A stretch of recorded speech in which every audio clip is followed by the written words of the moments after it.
The coronavirus pandemic is affecting our day-to-day lives in big and small ways. But the changes are also something cities have to factor into their budgets.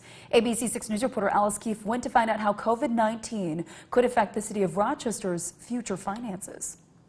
The City of Rochester has had to make adjustments over the last month.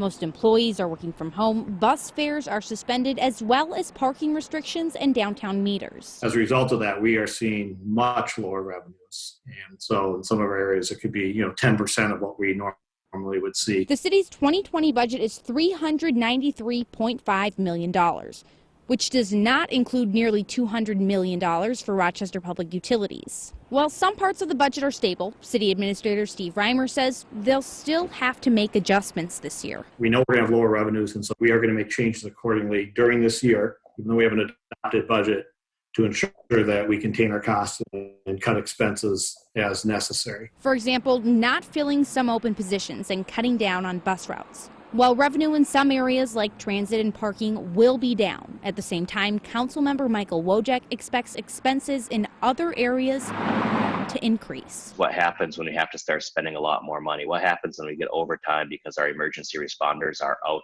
sick?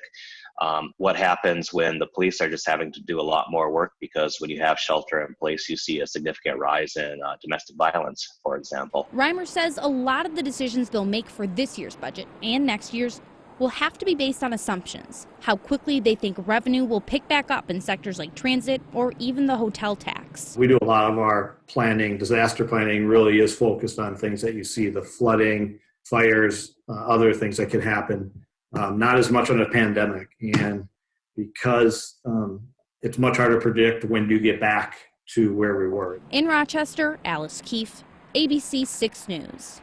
Thank you so much, Alice. Councilmember WOJCIK said that most city projects will move forward in the meantime because of funding and the desire to keep people working.